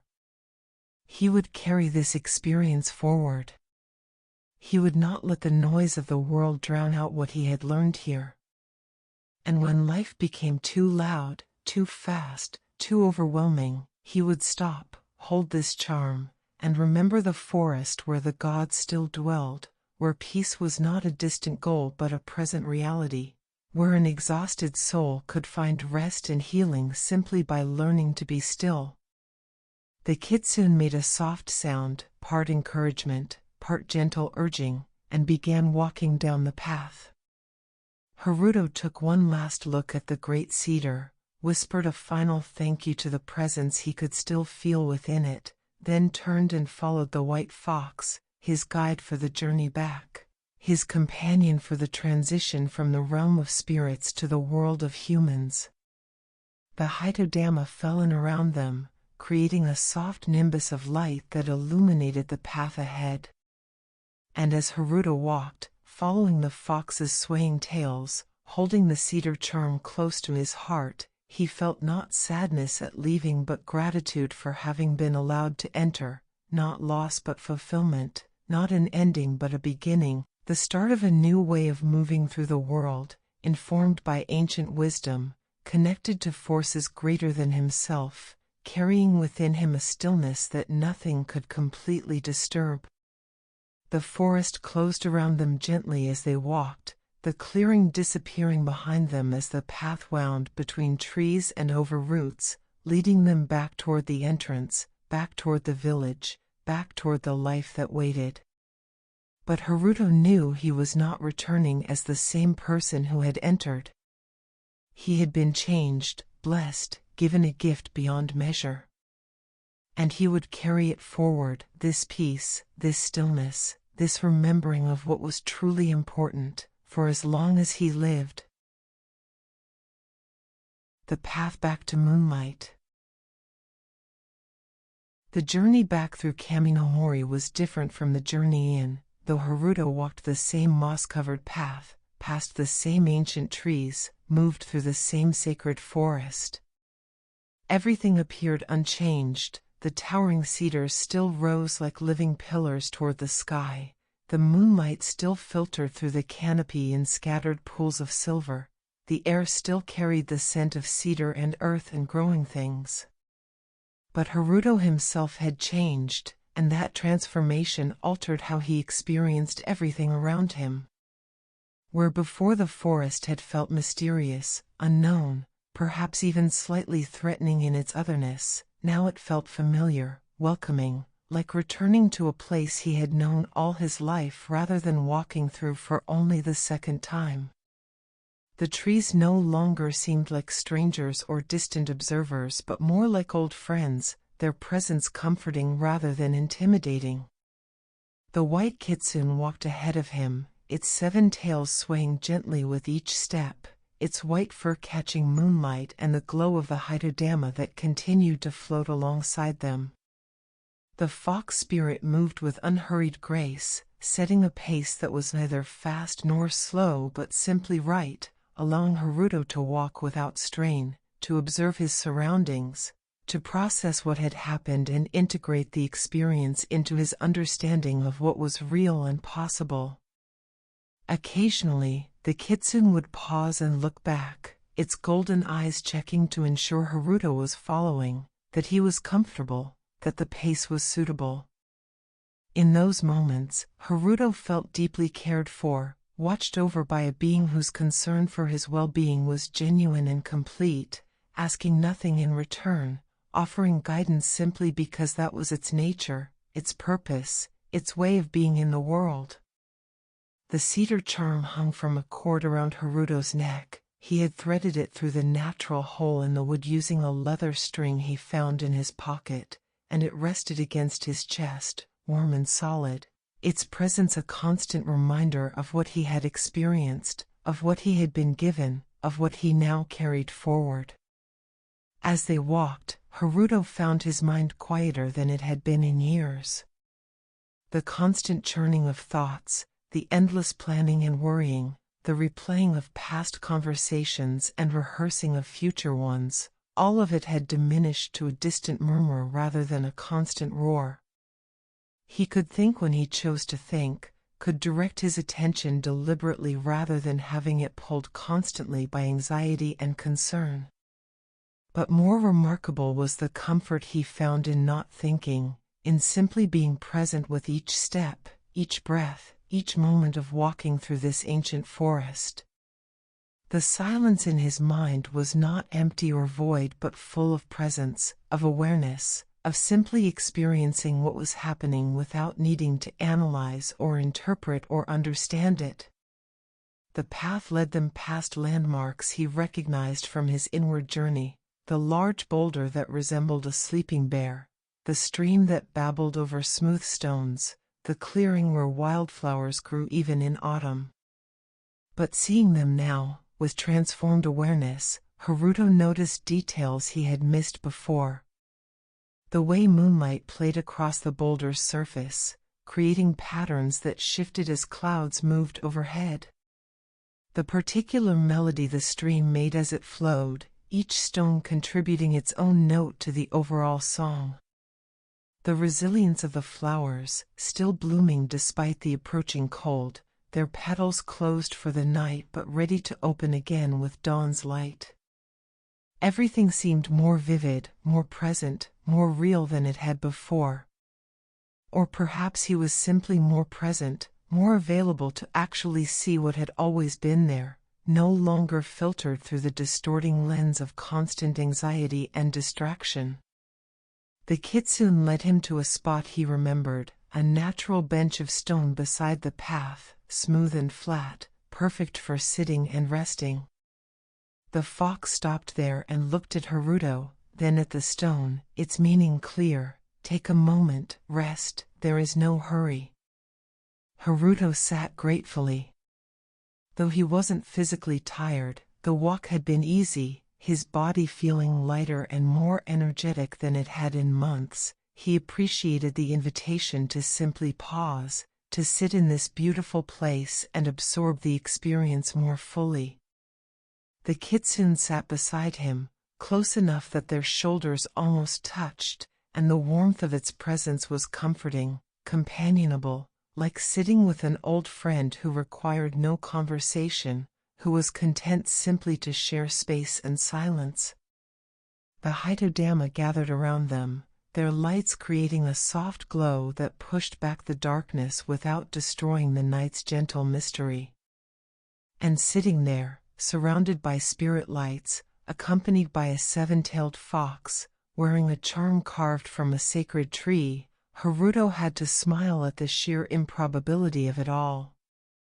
A week ago, even a day ago, if someone had told him this would happen, he would have dismissed it as fantasy, as the kind of story that belonged in children's books or ancient legends but had no place in modern reality. And yet here he sat, living proof that the old stories were not merely stories, that magic was not metaphor, that the world contained more wonder and mystery than the narrow confines of contemporary life usually acknowledged. The Kitsune made a sound, something between a sigh and a purr, and leaned slightly against Haruto, its fur soft and warm against his arm.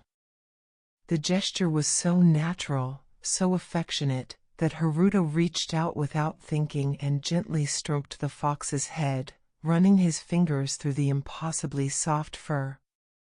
The fox spirit allowed this, even seemed to welcome it, and Haruto felt honored by the trust being shown, by the intimacy being offered.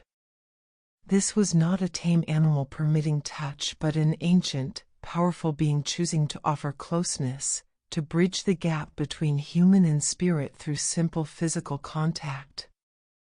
They sat together in comfortable silence, and Haruto found himself reflecting on what the Cedar King had told him, about how the peace he had found was not dependent on external circumstances, not something that required him to remain in the forest or to change his entire life. It was available always, accessible through remembering, through choosing to stop and breathe and reconnect with what was real beneath the noise. He understood now that this was not about escaping the world but about finding a different way to move through it. He would return to his job, his apartment, his obligations and responsibilities. The demands of modern life would still be there, still requiring attention and energy. But he didn't have to be consumed by them, didn't have to let them define his entire existence. He could choose moments of stillness. He could remember what the forest had taught him. He could hold the cedar charm and reconnect with the peace that lived within him, always present, waiting only to be noticed and allowed back into awareness. After a time, Haruto couldn't have said how long, minutes or perhaps an hour, the Kitsune stirred and stood, indicating it was time to continue. Haruto rose from the stone bench, bowed to it in thanks for the rest it had provided, and followed the white fox back onto the path. The forest began to thin gradually. The massive, ancient trees gave way to slightly smaller growth, though still old and worthy of respect. The undergrowth became less dense, the path more clearly defined. They were approaching the boundary between the deep sacred grove and the outer edges of the forest, between the realm where spirits dwelt openly and the space where the human and natural worlds intermingled more equally.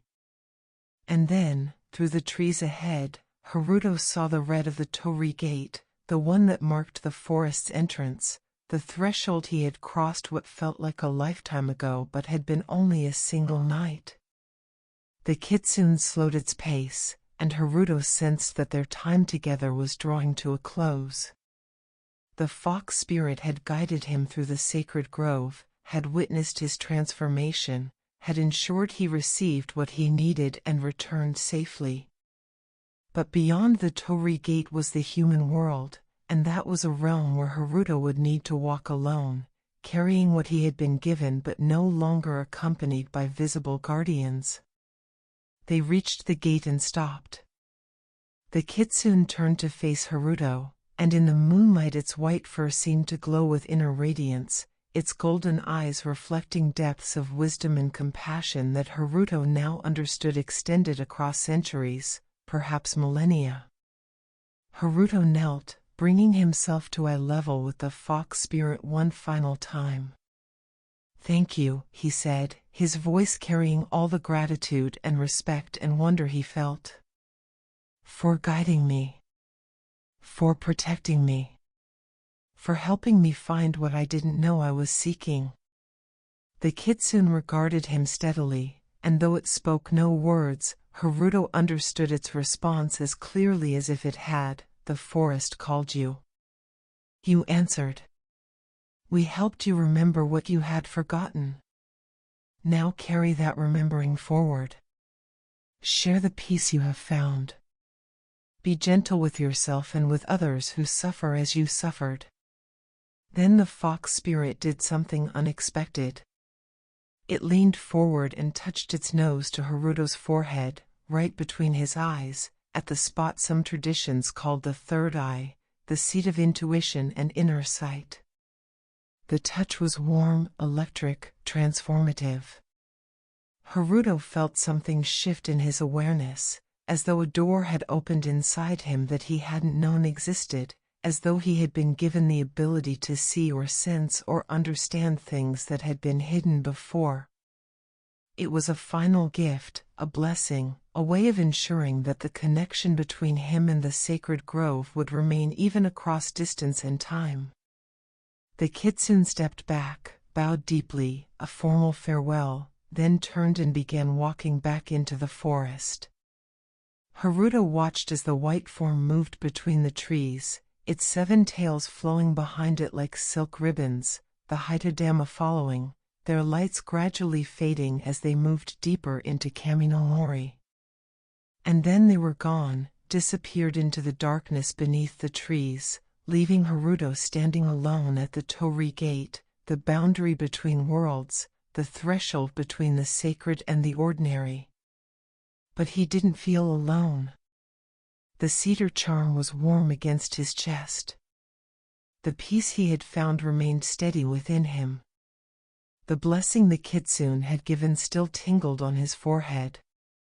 And somewhere behind him, he knew, the Cedar King stood eternal, watching over the grove, available to any who needed the healing this ancient forest could provide. Haruto took a deep breath, touched the cedar charm for reassurance, then stepped through the Torii Gate, leaving the sacred grove behind but carrying its gifts forward, returning to the world not as the same person who had entered but as someone transformed, blessed, given a second chance to live with awareness and peace in connection to something greater than the narrow concerns of daily life. The village lay ahead, still sleeping under the moon, and beyond it the path that would take him back to the city, back to his ordinary life. But nothing would be quite ordinary anymore, Haruto knew. He had seen behind the veil, had experienced directly that the world was larger and more magical than modern life typically acknowledged. And he would remember. Always, he would remember this night in the forest of the gods. Rest for the traveler. The village was silent as Haruto walked through its narrow streets, the houses dark, their inhabitants deep in the peaceful sleep that comes to those who live in harmony with natural rhythms, who rise with the sun and rest when darkness falls. The only sounds were his own footsteps on the packed earth and the distant call of a night bird, its song carrying across the quiet valley. The inn where he was staying appeared ahead, a simple wooden structure with a tile roof and paper screens that glowed faintly where a lamp had been left burning for late arrivals. The elderly woman who ran the inn had been kind when he checked in earlier that day. Was it only that day? It felt like a lifetime ago, asking no questions about why a man from the city had come to this remote village, simply welcoming him with the hospitality that was traditional in these mountain communities. He entered quietly, removing his shoes at the entrance and padding silently down the corridor to his room. The inn was old, its wooden floors smooth from generations of use, and they creaked softly under his weight, but the sound was comforting rather than disturbing, speaking of age and continuity, of a building that had sheltered travelers for decades and would continue to do so long after he was gone. His room was small and simple, tatami mats on the floor, a low table in one corner, a futon that had already been laid out for him, crisp white sheets and a heavy quilt waiting to provide warmth against the mountain night's chill. A single paper lantern cast soft light, and through the sliding screen that served as a window, he could see the moon, now lower in the sky, beginning its descent toward the western horizon. Haruto stood in the center of the room for a moment, simply breathing, simply being present with where he was and what had happened. The cedar charm hung against his chest, its warmth a constant reminder, and when he closed his eyes, he could still feel the forest around him, could still sense the presence of the spirits who had blessed him, could still access the peace they had helped him find. He moved to the window and slid it open, allowing cool night air to flow into the room. The village spread below, peaceful under moonlight, and beyond it he could see the dark mass of Kaminomori, the forest of the gods, rising against the star-filled sky. From here, it looked like any other forest, a collection of trees, a natural feature of the landscape, nothing to distinguish it from countless other groves scattered across Japan's mountains. But Haruto knew better now.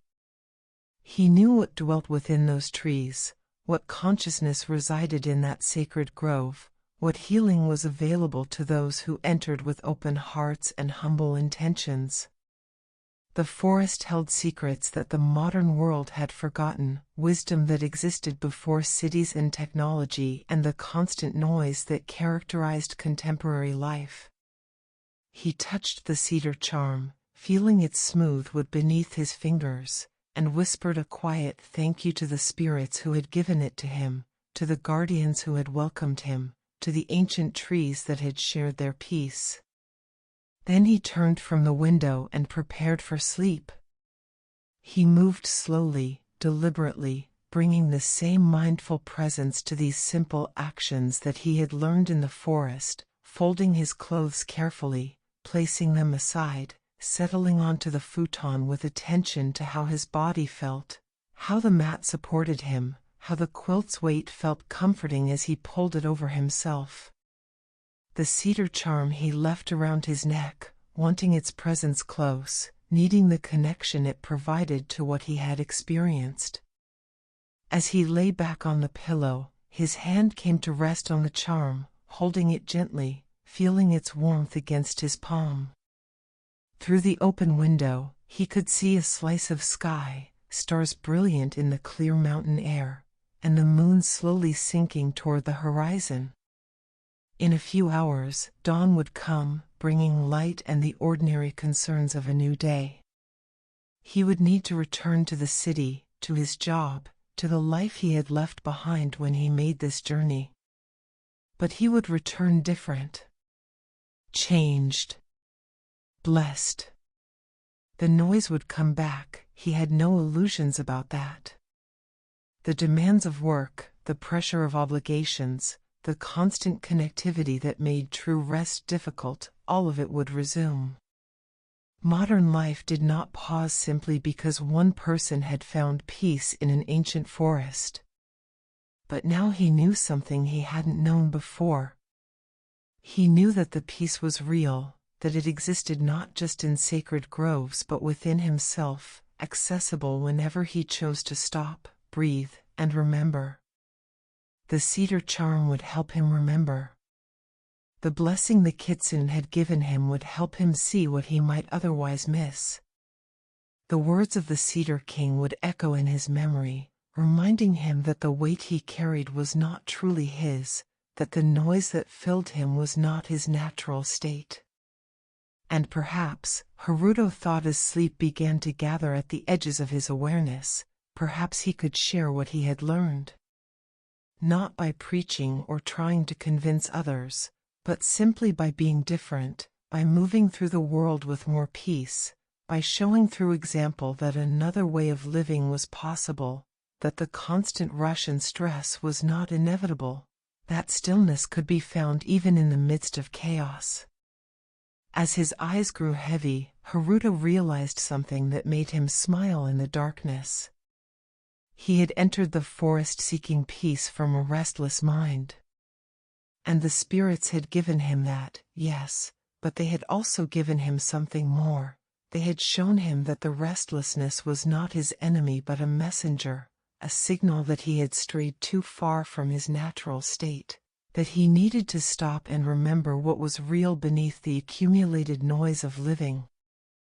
The anxiety and stress he had been experiencing weren't flaws in his character or evidence of weakness.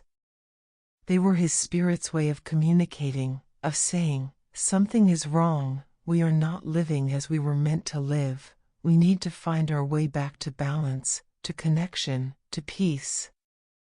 And now he knew how to listen to those messages, how to respond to them not with more effort or more control but with stillness, with the kind of receptive quiet that allowed healing to happen naturally, The way a forest heals itself when given time and space and proper conditions.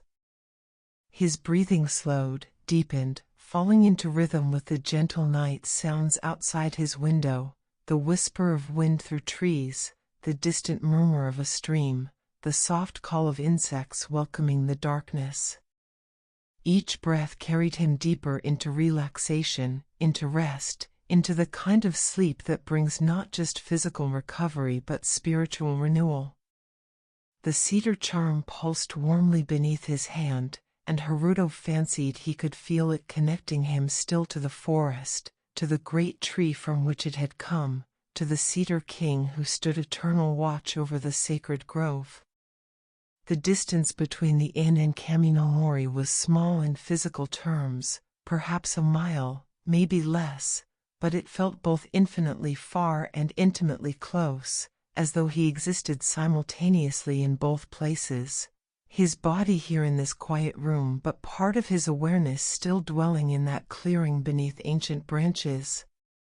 And as consciousness slipped away, as the boundary between waking and dreaming grew thin and permeable, Haruto found himself back in the forest, walking again beneath towering cedars, accompanied by spirit lights and the white kitsune, moving through a landscape that was both memory and vision, both past experience and continuing reality.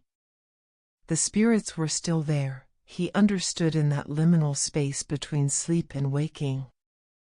They would always be there, dwelling in sacred groves, watching over the land, offering healing to those who sought it.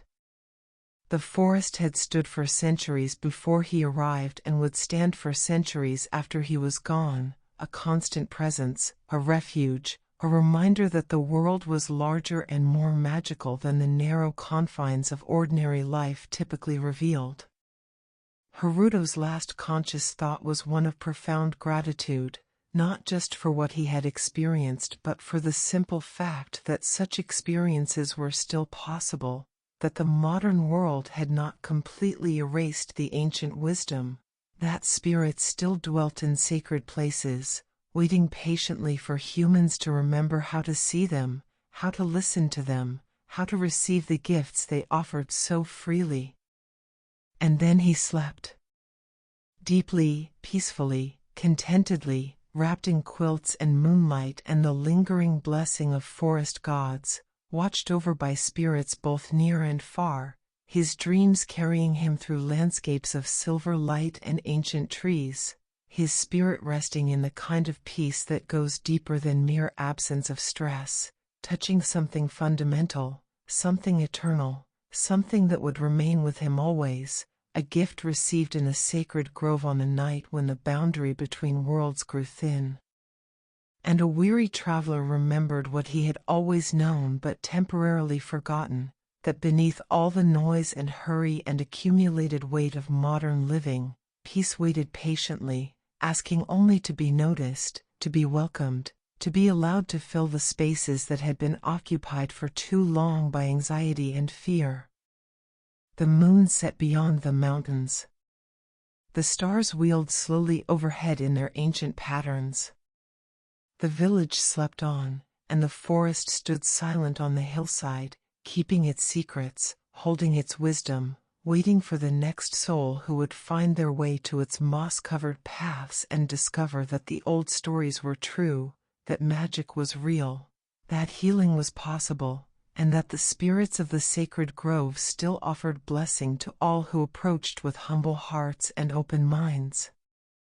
And in a small room in a mountain inn, a man from the city slept the sleep of the blessed, his breathing deep and regular, his face peaceful, his hand resting on a cedar charm that glowed faintly with captured moonlight, carrying within it a piece of the sacred grove, a fragment of eternal peace, a reminder that no matter how far he traveled or how loud the world became, he could always find his way back to the stillness, could always access the peace that dwelt within him, could always remember the night he walked among spirits and learned that the peace he sought was not somewhere distant but had been waiting inside him all along, patient and eternal, like the forest itself. Sleep well, weary traveler. The guardians watch over you. And may you wake with the peace of the sacred groves dwelling in your heart, guiding your steps, softening your path, reminding you always that you are never alone, never lost, never beyond the reach of the ancient wisdom that flows through all things, connecting earth and sky, human and spirit, waking and dreaming, noise and silence, restlessness and peace. The forest remembers. The spirits abide. And the blessing remains, now and always, for all who seek it with sincere hearts. Rest now. All is well. All is peace.